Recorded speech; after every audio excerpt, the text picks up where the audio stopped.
kind. And today games we will have Dandy versus KuH and Bonnie versus Favorite.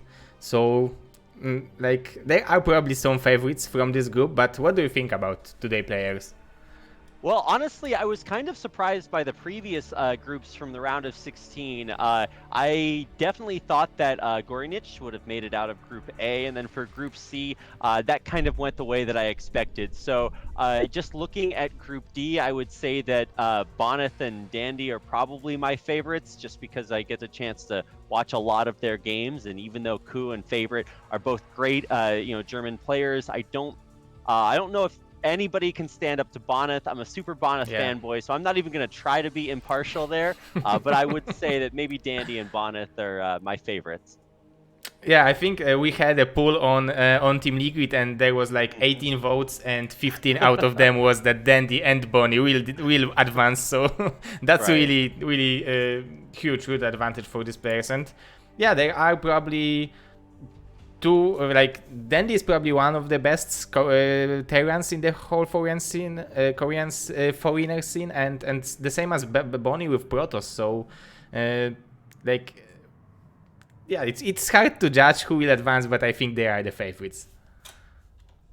Well, we'll see. I mean, we do literally have a player named Favorite, so I'm sure I'll be making some cringy jokes about that. But I love that we have our analysis at the beginning and then actually get the chance to watch the games play, because anything can happen in Brood War. Yeah, definitely. Yeah, then we can see like there was even on KSL, I think, when Miso won with Light, and I didn't expect that happen. And Miso played such a great games, like such a good preparation. He prepared every build for every strategy, and he showed that like he is capable of winning against anyone if he's prepared correctly. Mm-hmm. And I think that's true about a lot of players. I'm just excited to see how they'll play. Yeah, so our first match will be KuH versus Dandy. The first map will be Blue Storm, second map will be Selfit, and third map will be Roadkill. So that's pretty interesting choice for ZVT, because Mr. KuH didn't ban Blue Storm, which from my perspective is relatively hard map for Zerg versus Terran. Right, exactly. I don't know a whole lot of players that would willingly play TVZ on this. So Sylphid and Roadkill are both still maps that I think are newer, and I'm excited to see the way that they look here, because when you watch players play on these maps in KSL and ASL, it looks a lot different when you see like Flash or Effort play on one of these maps than you do when you watch any other person in the world. The games just go differently. So I still really don't know what to expect, but I'm excited that we're playing on regular maps, because a lot of times in like other international leagues that I cast, they can get a little bit weird. So these are maps that anybody that watches competitive StarCraft should be a little bit familiar with. Yeah, definitely. Yeah, because the Korea is like inventing new maps, and it's becoming new meta, and now we are foreigners, and we are like probably 5 years behind in skill, so we can also be 5 years behind in maps. Well, yeah, but these are very modern maps, at least by the Korean standards, so I'm glad that everybody's playing on them. Yeah, definitely. And these are the profiles of the players. So this is Mr. KuH from Germany and Mr. Dandy from Peru. Dandy is BSL4 champion and BSL3 third place. So he's now defending his title right now. Yeah, I like that both of them are for race picking, because I remember back in the previous era of Brood War, like 10 years ago, that was a very hot topic, and people used to think that race pickers were bad human beings. But I'm glad that now it's a little bit more favorable. So they definitely they both enjoy that. I think Dandy specifically is a big fan of that. Yeah, because he's playing Protoss versus Terran, and these days it's really hard to practice, especially when we are having this ranking, matchmaking ranking. It's really hard to practice Protoss versus Terran, so he has to specifically play against Terran and choose Protoss, so it's harder for him. So I understand why he is for race picking, but Mr. KuH is probably open-minded around StarCraft. I would say so. I think Dandy, yeah, it's always weird casting him when he race picks because I'm just like, well, he plays totally different style when he switches races. So it's like you have to learn two different people for him when he plays different races. But Yeah. yeah, it's interesting to watch. Yeah, so I think we can go to the game number 1 if you are ready, Mr. Rapid. I am very ready. I'm just excited to cast BSL for the first time. So okay, so let's make it happen and let's go to the game number 1 between Dandy and KuH. Okay, we're ticking down. It's on Blue Storm. I'm pretty excited. Like you said, I'm a little bit. It's strange to see this map not get banned when it's Terran versus Protoss, but yeah, I guess we'll see how it goes. Yeah, because like I would assume that on this map we will see a little bit more aggressive approach from a Zerg player, because it's harder to take third expansion. There are no cliffs, so you can't just borrow 2 lurkers or 3 lurkers on the cliff and have a secure expansion. It's much harder to expand over here, so I expect something more aggressive from a Zerg, but we'll see what Mr. KuH will decide to do. That's right. I always check every time I see a TVZ on this map. I make sure that they build drones first. Okay, he's building drones, so at least we're not going to have like a 4-pool or 5-pool or something like that. I hate games like that because the game is decided from the very beginning. I like to see a little bit more about what our players like to go for, and so you know, we do have already eggs being built, just waiting for the spawning pools to come down, and we'll see when Dandy decides to scout here and what he sees when he gets across the map. Yeah, because it's also possible to go for 1-1-1 build over here, and it's pretty popular because there is this huge main, and you can load the vultures on the right side or the left side of the main base, and there is a huge gap. It's hard to cover it with Hydra Risk. So yeah, it's very interesting what Dandy will bring to this game, and I think he will dictate the terms of this game, at least for the first minutes as a Terran. You know, a lot of TVZ changed after Effort played Flash in the ASL Grand Finals, because Flash's main build at that point was 1-1-1, and Effort just totally dismantled him with a lot of early game pressure, and especially on a map here like Blue Storm. I don't actually get a chance to see 1-1-1 all that much anymore out here in Korea, because Terrans have kind of shied away from playing that a lot out here. So it's interesting every time I watch a lot of foreign players play and still go with that style, because it's still really strong unless you're playing against a really good Zerg who's practiced a lot to counter it. Yeah, and it's really hard to counter it, and you have to be very precise with making enough number of Zerglings and not fall in economy. And yeah, effort mastered it, and it was impressive. And probably every Terran from after these games decided that it's so easy to counter that we are not doing it anymore in Korea. but now in our foreigner scene, as you said, it is very powerful build, and I'm wondering. Like, there are still players who are doing that. Yeah, so what is happening here in the natural, Zero? There's a hatchery building, but, you know, it's awfully far away from that gas geyser. Yeah, so he like, because he was forced to do it, he wanted to make third hatchery, probably because if it would be 1-1-1 build from Dandy and he wouldn't start this hatchery, he wouldn't have sunken on time and he would die from first vulture. So I think he just did it because he wanted to have creep in his natural, and right. Thanks to that, Dandy knows that he's playing against free hatch Zerg. Yeah, it always triggers me when I see a Zerg build a hatchery off-center in their natural, because it's just so bad if you don't actually have room to build it normally. I always misplace my buildings when I'm not sure, maybe I'm playing on a new map, so I'm glad that there is room for that other hatchery, because if you had accidentally blocked that like 1 hex too far to the south, then you're just in so much trouble. So everything is perfect. Dandy's or KuH is an amazing player, and so everything looks good. He's going to be able to defend his natural. On the other side, we do see that it was a gasless expansion, so no 1-1-1 here.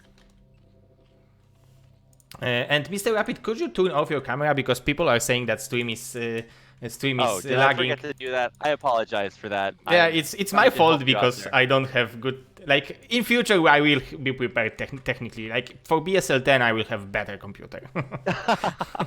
Well, hopefully also for BSL 6, 7, and 8. But glad to help you out there. I'm just glad that we can actually just watch the same game without it lagging for the players. So thank you for accommodating me in that regard. And, you know, it's always interesting when Dandy plays because there's just quite a bit of distance between him and his opponent. So glad to not add the extra trip to Peru for the data for this game.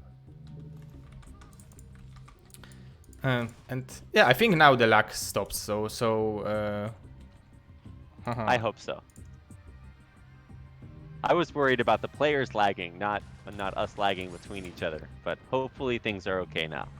Yeah, it's okay now. So we can focus on the games and Dandy is already having expansion. He decided to go for second barracks because probably after seeing three hatcheries, he knows that the Zerg have possibility to make a lot of Zerglings. So he will want to have higher number of Marines to just to feel more secure and have a bigger army to move out on like 6 or so 7 minutes. All right, and he lost his scouting SCV pretty early, so he didn't know exactly what those hatcheries were making.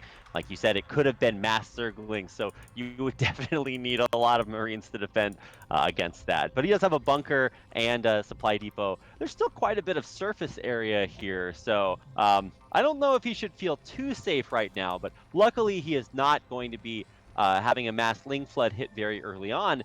You know, there's Hydralisk speed on the way, and we are going to see quite a bit of Hydras out of these hatcheries.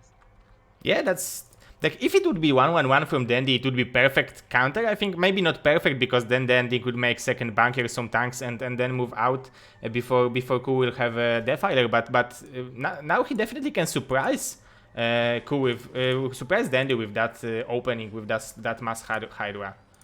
Yeah, you were actually talking about how easy it is for Terran to drop Vultures in with 1-1-1, but this is actually going to be Zerg dropping in from the that hidden or hard to scout part of their base at the top of the map. So this is going to be kind of interesting. I haven't seen this.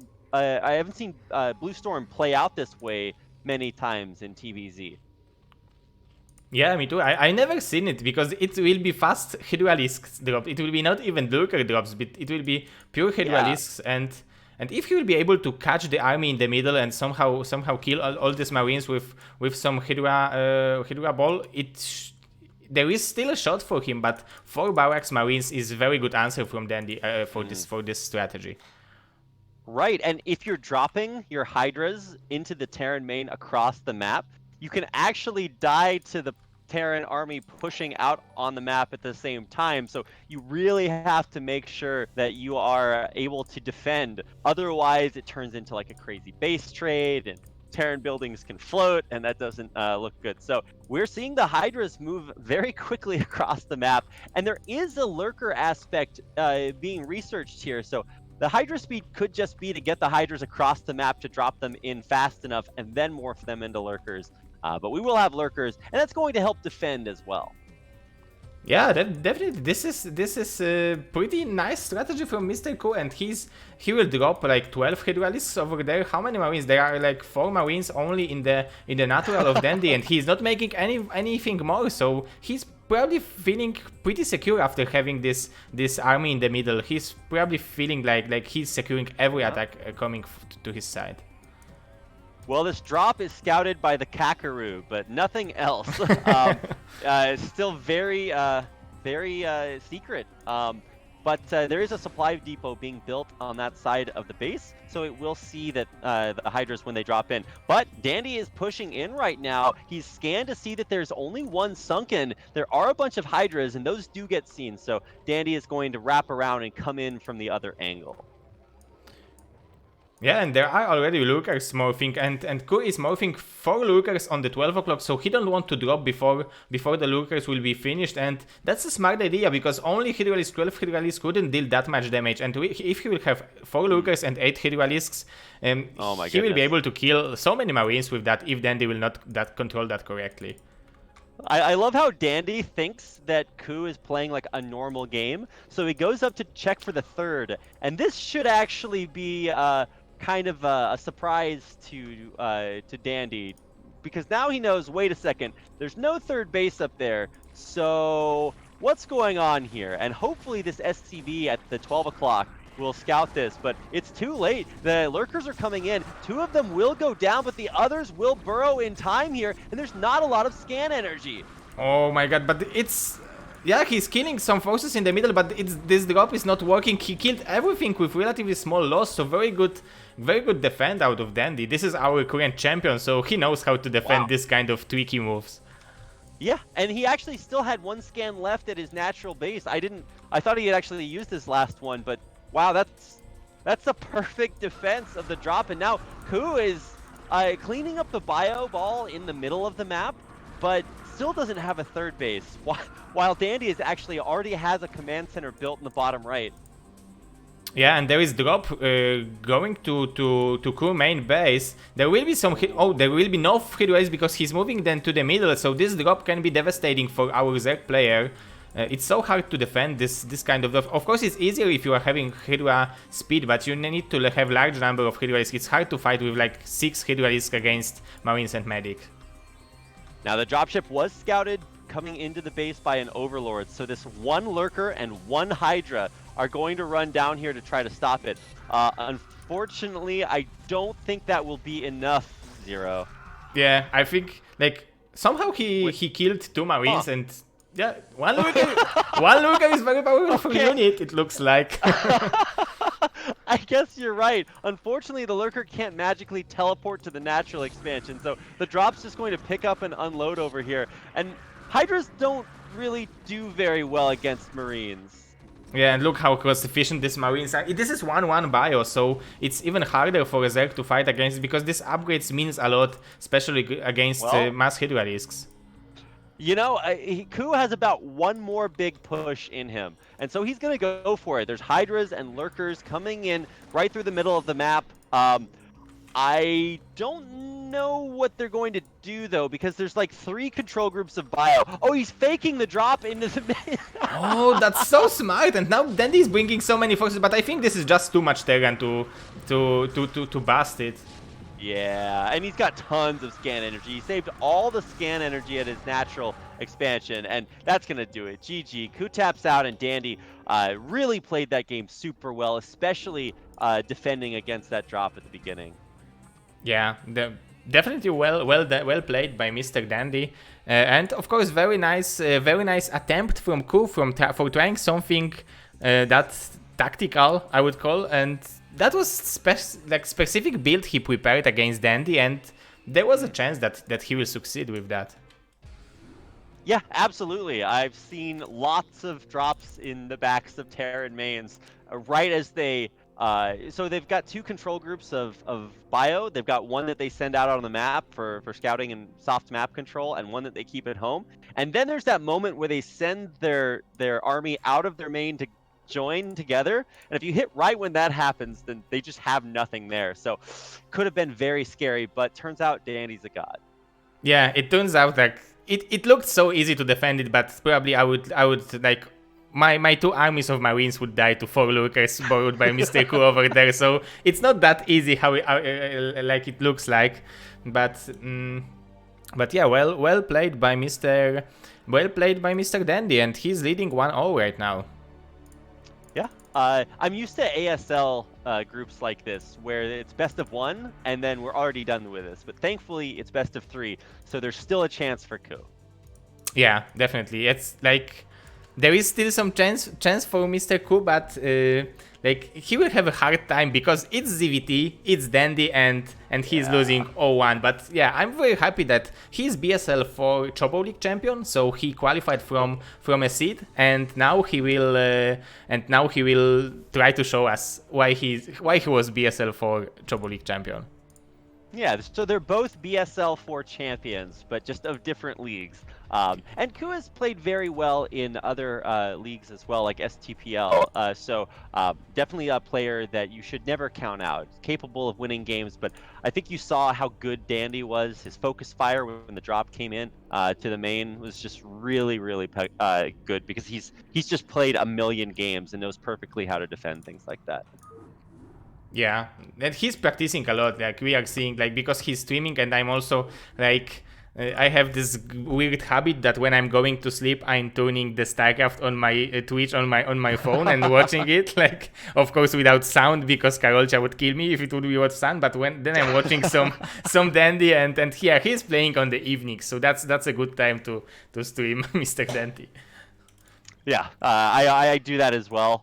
Sometimes I'll put on like if I missed a day of KSL, I'll put on that VOD and just watch it when I go to sleep. And I live alone, and so nobody cares if I have the volume on. So that's the one advantage of being cripplingly lonely. Oh no, you have like fans all over the world, so so we are definitely not lonely. And there are right now there are 244 people who are with you and with me as well. Well, so, yeah. Sorry, hey, all of you guys I can do it. Like yeah, that's it. So Mr. Rapid, we are having the game. It's KuH 5-5. So we can go and see who won this first best of 3 because now it's just two first matches. Winner of this match will play with the winner of second best of. With second match with winner between Bonnie and Favorite. I'm really excited. I think that maybe you look at the group and it's easy to pick favorites, but I don't know who's going to come out on top. So yeah, let's get into game number 2. Yeah, let's go. It's KuH versus Dandy, game 2.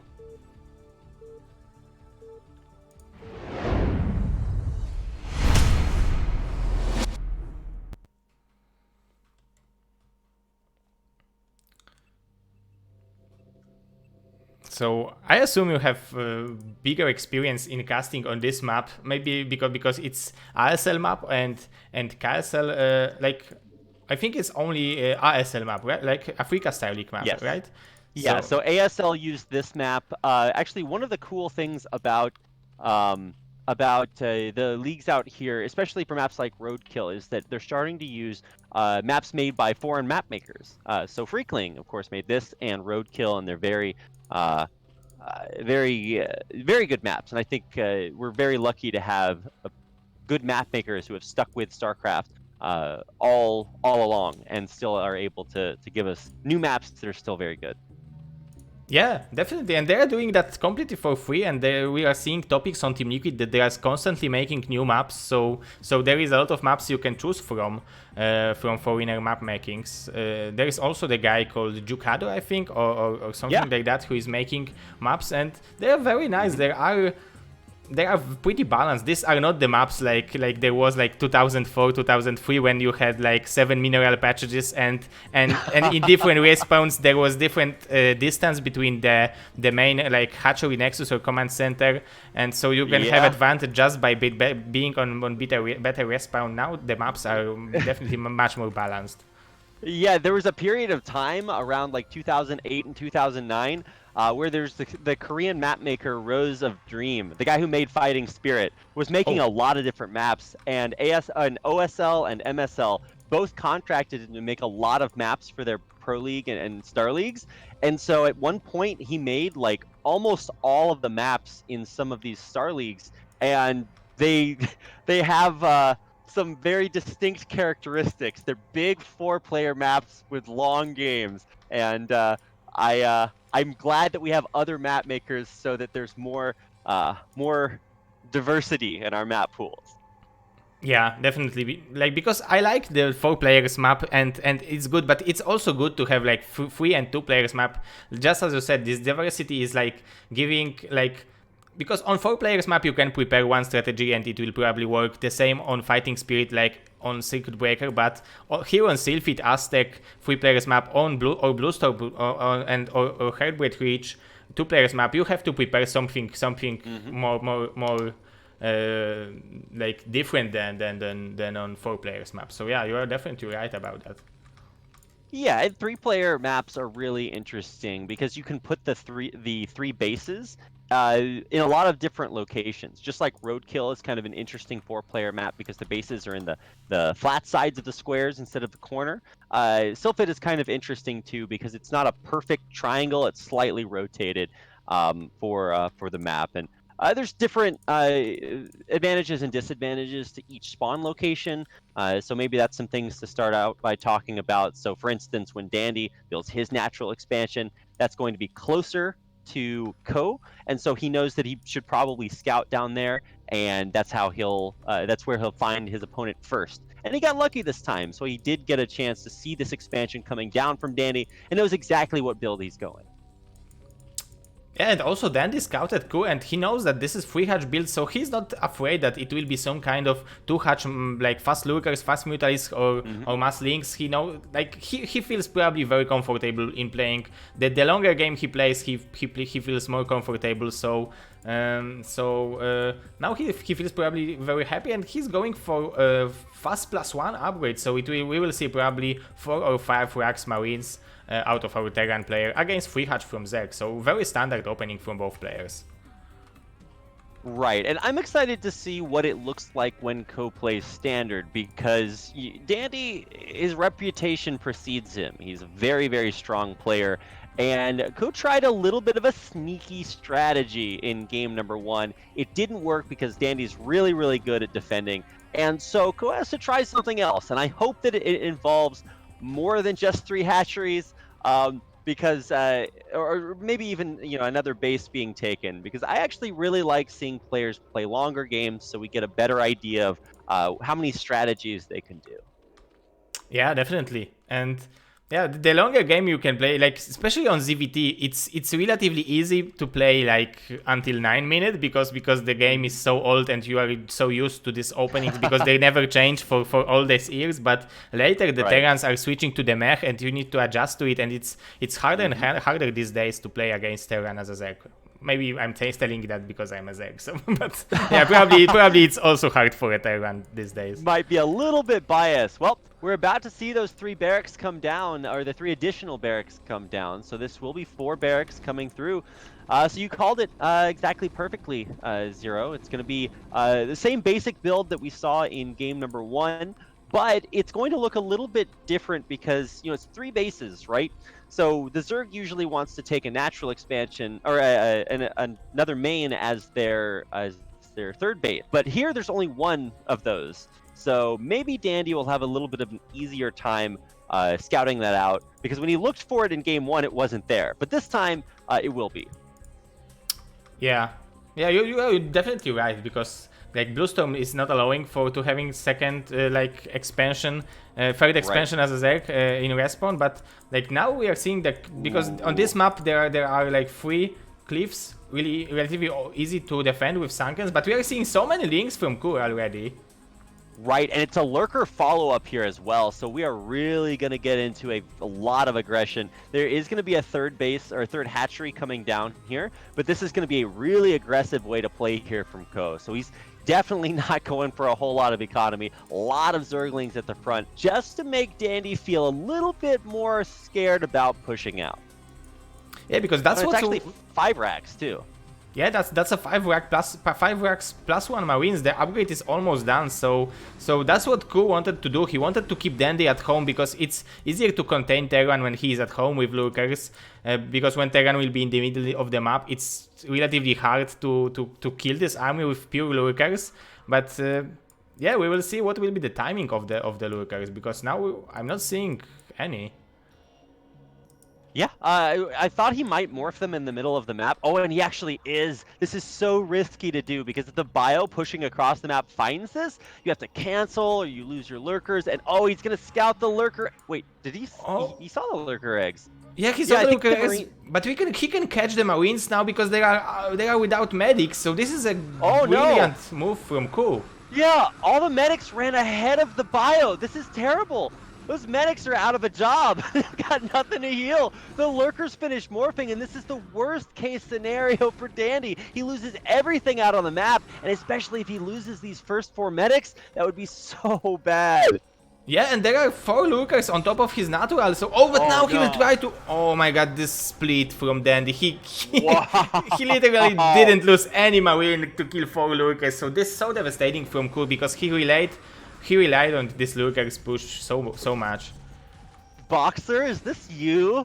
I remember that being one of the pimpest plays that was one of the first clips of professional StarCraft I saw, watching Boxer rotate Marines around Lurker spines. And this is almost the same thing here from Dandy. Not quite, but it was close and really impressive. He takes out a lot of the Lurkers and makes this push a lot weaker from KuH. Yeah, definitely. Now only one lurker left for our Zerg player. He's still not mining gas with 3 drones on the natural, so it's hurting him because he sent one drone, but this drone is out of duty. Oh no, it's a Cadenzi drone. It's sitting there pretending to mine, but it's not doing anything. Yeah, I didn't know, but there is some history with Cadenzi drone, or we are just laughing about it because... No, yeah, she for her first ASL qualifier games, she had one of her first like 9 drones. The entire game just was never mining. It just sat there the whole time. Oh. I think she wound up winning that game, or maybe she lost, but it wasn't a big deal. It's just it hurts to watch because when you watch your own replays, you're like hypercritical of yourself, and everybody makes that mistake, right? It's just kind of funny to see that in retrospect. But you're right. That means a little bit less gas, and that means less lurkers to hold on against this. Right now, there are quite a few. Some of the spines coming in from behind. The Zergling's doing a nice job buying time for the bio, but there's no sunkens here. Yeah, KuH wanted to be sneaky because he holded these 2 lurkers on the right side. But it didn't work because then he instantly went for the natural expansion, and he had to unburrow that, and now he's containing Zerg, he's going for mass lurkers, so this is perfect position for him. Well, here we go, moving in again. There's still scan energy, the lurkers burrow, and those are going to be the spines. Yeah, Danny wasn't watching his army. Yeah, this is what KuH needed. He wanted to kill this army, and now oh, but there will be 1 tank, but the Filer Mount is on the way, so let's see if KuH will be able to hold on for long enough to have Swarm ready. That looked like Dandy had his army on hold position, and the lurkers just walked up and busted it. So I'm not sure if that's exactly what happened, but this tank is going to be very important. The problem is, of course, once Dark Swarm is finished, once Consume is finished, it's going to be pretty difficult for this bio to deal a lot of damage before Science Vessels hit. But we are having a drop in the main base, and there are only 8 drones mining minerals. There are no units over there. It would be so hard for KuH to defend it because he's not having a Spire, so no Scourges available for him to snipe the dropship. Oh yeah, maybe this lurker can clean this drop up. Doing a pretty good job, but all the drones are dead. Oh my god, this is going to hurt the economy so much, and he's going to try to bust the main. There's only 1 lurker here. It's getting focused down, and GG, KuH taps out, and Dandy. Ooh, wow. Dandy very takes impressive. Yep. That drop at the same time, I thought he was just going to win with the push through the front because Dark Swarm and Consume wasn't done. But he had the drop as well, so Dandy just really playing that very, very well. So congratulations, he advances on to the winners match 2-0. Yeah, congratulations to Mr. Dandy, and yeah, he's going for winners match, so he's like 1 best of 3 away from joining to the round